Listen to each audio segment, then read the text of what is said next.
Ćao ljudi, bacamo se na posao dalje.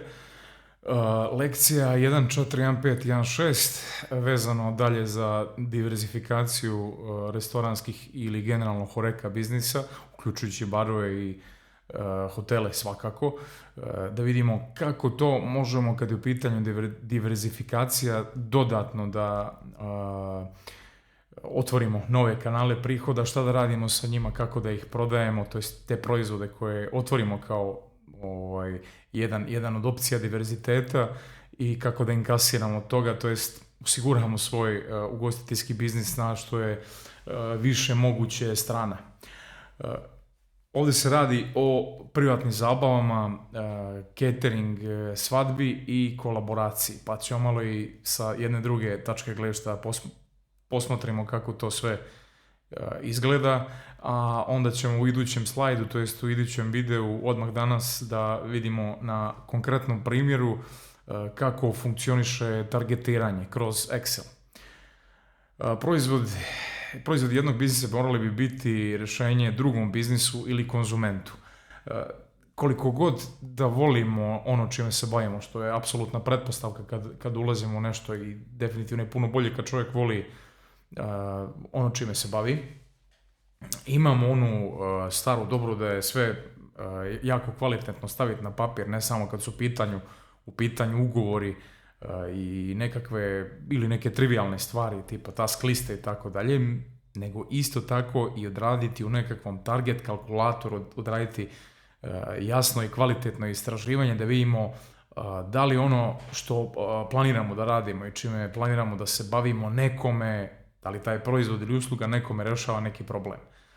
Ako taj proizvod i usluga ne rješavaju problem nekom, onda bi mi mogli da budemo u problemu, jer taj proizvod i usluga ne trebaju nikome.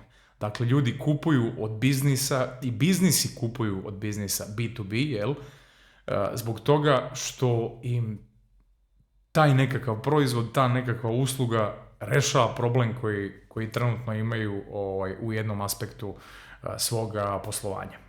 Ok, super je što se slažemo da bi biznis bio na zdravim nogama, treba da se bavi, to jest da ima takve proizvode i usluge koji ili kompanijama, drugim biznisima ili fizičkim privatnim licima rješava neki od problema. To jest nešto što ljudima generalno treba ili biznisima generalno treba, bi trebao biti fokus definisanja naših proizvoda i usluga. Egzekucija je nešto sasvim drugo. Ako volimo ono što radimo, onda će egzekucija sigurno da bude puno bolja nego inače. I kaže, eventi, catering za svadbe kroz kolaborativne aspekte svega ovoga su jedan od najunosnijih proizvoda, aspekata horeka biznisa. Diverzifikacija je jedan vid osigurača za horeka biznise svih nivoa i veličina.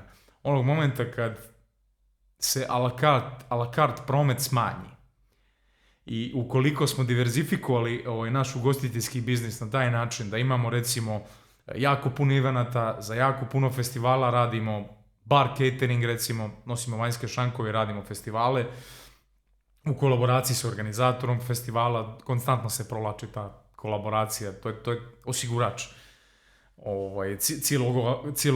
cijele ove niše poslovanja.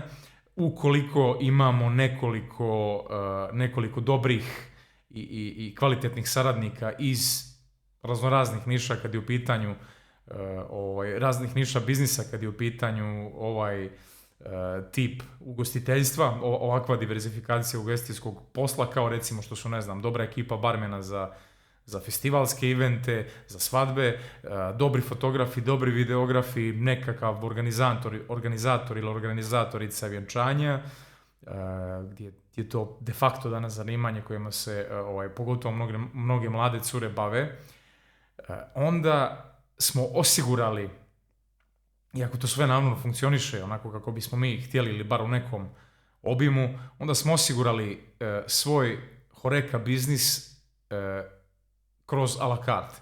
Jer onog momenta ukoliko se desi da recimo naš a la carte promet ostaje na istom nivou, a troškovi nam rastu kao što je to danas, ili recimo troškovi rastu, a ne daj Bože pada promet, onda ako nemamo te alternativne izvore prihoda kroz raznorazne evente i kolaboracije i saradnju, dolazimo u popriličan problem, jel?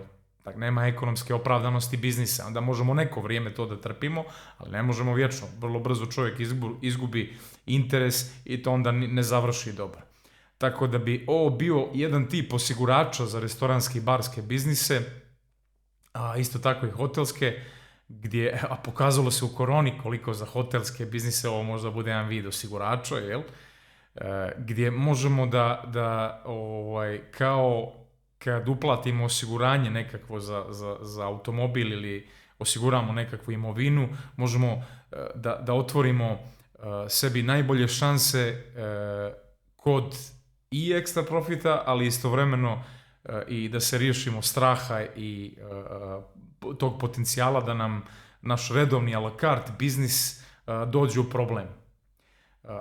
A osiguravamo redovne ekonomske postavke, to jest osiguravamo redovan priliv sredstava po različitim kanalima. Zbog toga je cijeli ovaj modul bitan da se sagleda detaljno i kroz kalkulator koji ćemo u idućoj lekciji da obradimo u Excelu, jedan target kalkulator da vidite kako se otprilike targetira sve i po artiklima ili po grupama artikala na mjesečnom ili na primjer na godišnjem nivou, gdje je promet artikala na dnevnom nivou, što je jednostavniji i lakši pregled na taj način. Na dnevnom nivou targetiramo tipa 30 kapućina ili 40 burgera i da vidimo na kraju šta nam u finalnoj koloni kaže o financijskom i brojčanom prometu. Nego idemo dalje. Diverzifikacija je jedan vid osigurača za horeka biznise svih nivoa i veličina. Evo, nadam se da se slažete sa tim. Kolaboracija sa videografima, organizatorima vjenčanja, fotografima, barmenima, agencijama je pola puta do realizacije otvaranja ovog kanala prihoda, to jest različitih kanala prihoda i na taj način osiguramo biznis da se ne desi da ukoliko jedan ili taj osnovni kanal prihoda koji smo imali dođe kao neisplativ ili jako malo isplativ, naš biznis nije toliko afektovan kao što bi inače bio. Alright. Dalje. Diverzifikacija portfolija je poslovna strategija vrijedna i istraživanja, a razloge smo pomenuli malo prije. Ok, fokusirati se na la carte, što je veća urbana sredina, to je lakše ostati a la carte fokusiran na jedan proizvod.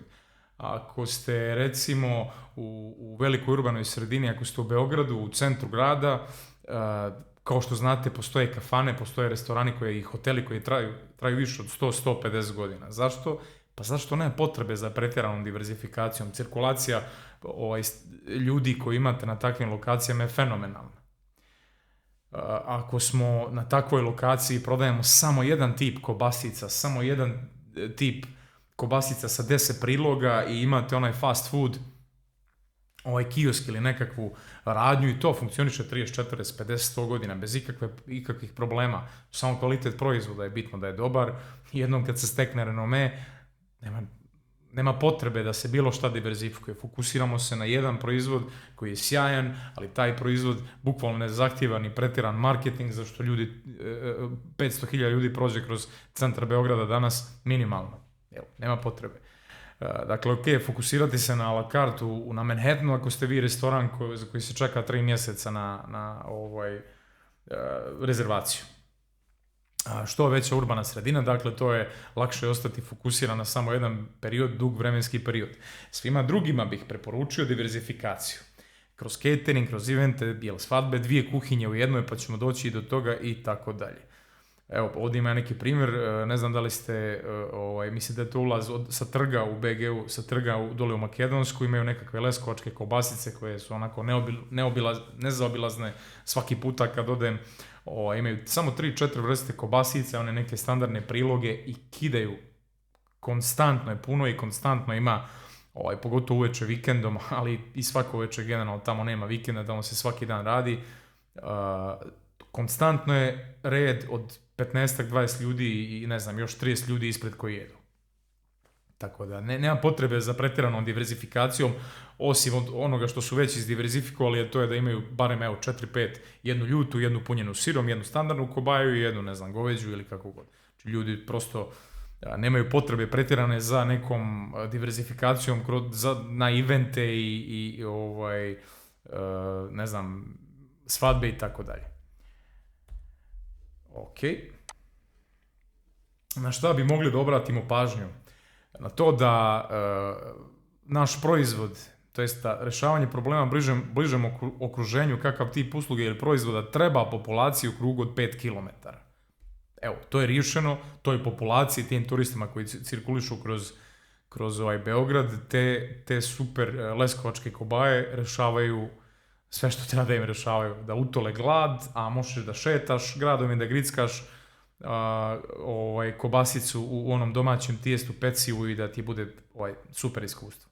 A da ne pominjem to što je full kvalitetan proizvod i nevjerojatno ukusno.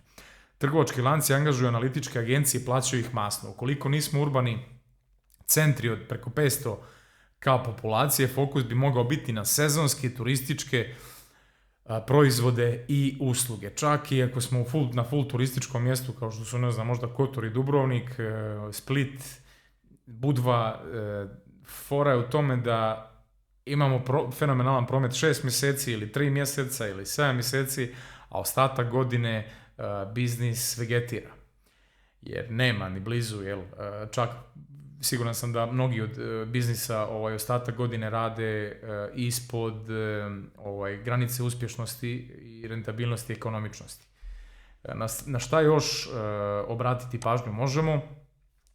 Proces bi trebao ići diverzifikacija, konsolidacija, dalja diverzifikacija i dalja konsolidacija. Šta ovo znači? To znači da ne možemo ni da diverzifikujemo beskonačno. Ako nemamo dobro organizovanu poslovnu strategiju i organizaciju gdje imamo jednom kad diverzifikujemo posao, imamo dovoljno kadrova, imamo dovoljno resursa da završimo i zaokružimo taj poslovni aspekt, taj izvor prihoda da funkcioniše, ali i kvalitet usluge u tom smislu da bude fenomenalan. Kad je taj proizvod u pitanju, to se zove konsolidacija. Znači da to postavimo na noge prije nego što krenemo u dalju diverzifikaciju. Dakle, ne možemo nuditi catering za 800 ljudi za nekakvu svadbu ili neki event ako nemamo prostor za tako nešto i nemamo dovoljno osoblja za tako nešto. Jel? I nikad se nismo time bavili, ali nas ne interesuje da angažujemo nekoga ko ima iskustva u tome, ko bi mogao da nam pomogne kad je u pitanju egzekucija. Znači, ako se radi o svadbi, nekakav wedding planner, organizator svadbi, nema šanse da gazda angažuje nekakvu curu koja je već u svadbeni salon, koja već se bavi time 5 godina, ima zaista veliko iskustvo, bar kad su u pitanju mlađi bračni parovi, budući bračni parovi, šta otprilike žele, šta treba, kakvo iskustvo žele da imaju svega toga, ne, nego će gazda to sve sam da riješi i nema problema. Da, nema problema dok se ne pojavi konkurencija. Kad se pojavi ozbilja konkurencija, onda tu brzo stvar krene dole. Onda vidimo koliko nam je kolaboracija potrebna. Idući korak, nakon diverzifikacije nekoliko puta, otvaranja nekoliko različitih kanala prihoda, idući korak bi bio dokapitalizacija. Dakle, često puta biznisi dođu u situaciju da nemaju, jednostavno u timu koji vodi sve to, nema više dovoljno vremena, potencijala, jer ljudi imaju i privatni život, da ispoštuju kompletan proces, a klijenti samo dolaze, posao se samo širi. Šta onda radimo? Onda puštamo nekoga u biznis ili dajemo procenat ljudima koji bi se uključili u vlasničku strukturu firme ili neka treća opcija, puštamo ljude u biznis po nekakvim procentima i komisijama. Dakle, radije to, pa da svi zajedno zarađujemo i nekakav vid kolaboracije ili dokapitalizacije, nego da biznis propadne ili da kvalitet usluge propadne, pa na kraju da opet, de facto biznis u krajnjem slučaju propada zbog pada kvaliteta usluge ili proizvoda. prelaz na korporativno upravljanje je daleko odavde, ali evo recimo neki veliki biznisi čak i kod nas su se prodali korporacijama jer su dosegli taj nekakav nivo da mogu da izađu na tržište i da bi im bilo puno bolje da pređu na korporativno upravljanje, zato što jedan board direktora gdje svaki stručnjak za svoje područje rada može puno bolje odluke da donese i puno više da doprinese nego što bi to jedan direktor, jedna glava koja odlučuje mogla da uradi. Statistika pokazuje da do cca 70.000 prometa mjesečno, govoreći o Horeca biznisima, jedna osoba može voditi tim od 15 ljudi i sve preko toga faktori iznad su na tapetu za instalaciju. Dakle, ne možemo voditi tim od 50 ljudi sa 5 različitih proizvoda, evenata, svadbi, a la carte, restoran i masu drugih stvari. Ovdje već dolazimo do nekakve finalizacije, neki wrap up, zaključak, gdje vidimo da ne možemo vječno da se širimo ukoliko nismo tamo posle svakog koraka diverzifikacije išli na konsolidaciju proizvoda, eventualno puštali druge ljude u biznis zajedno s nama ili isplaćivali komisije kroz kolaboraciju nekim drugim ljudima koji su stručni, masu stručni za područja nekakva područja kojima se bavi naš biznis nego što smo to mi. Alright, moving on.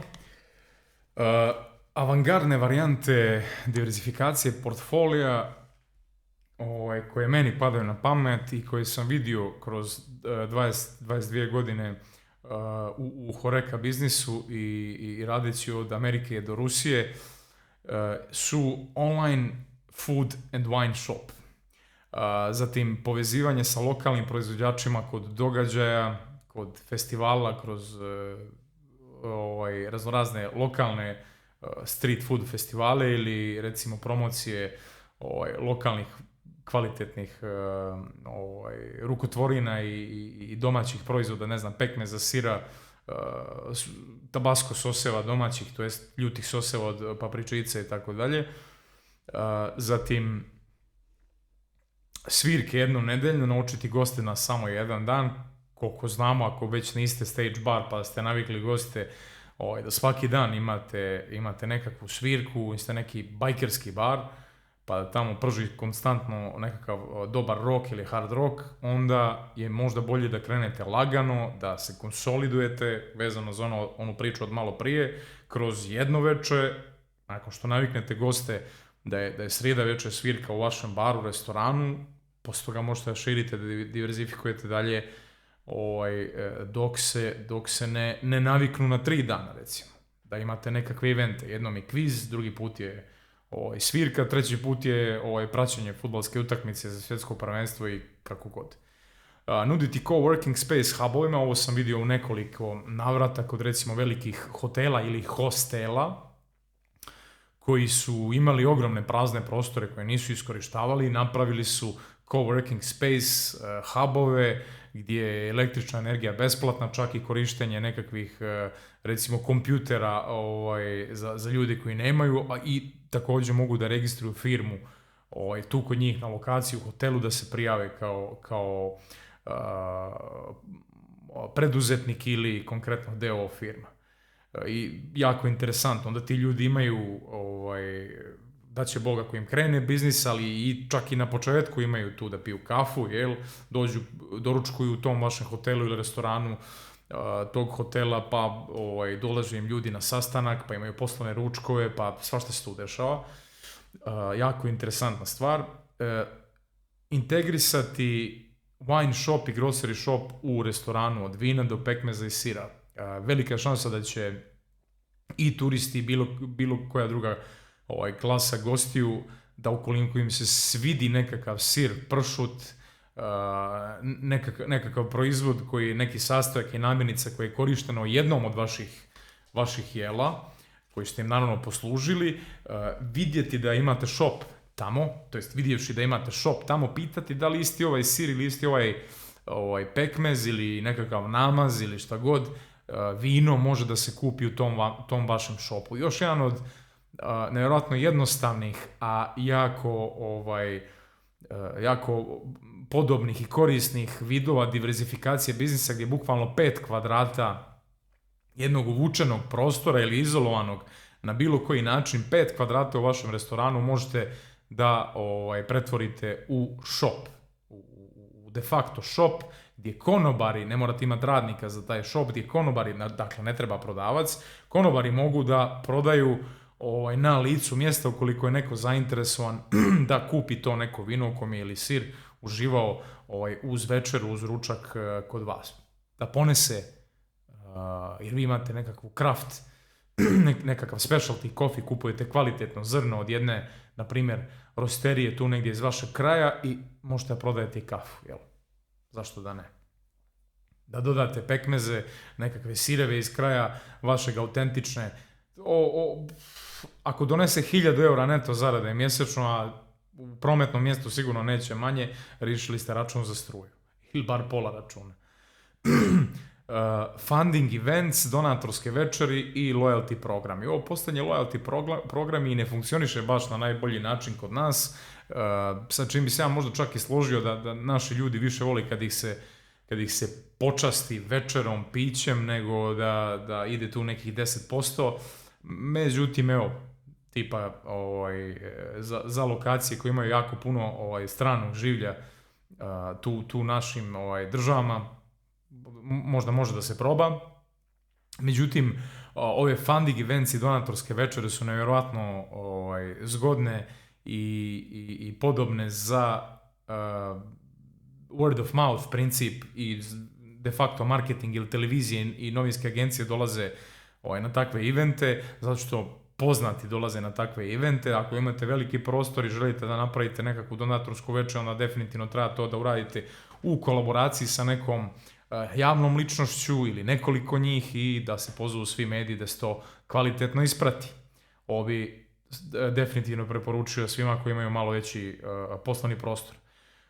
Ili u kolaboraciji sa nekim drugim, jel? Ali da se zna ko stoji iza toga.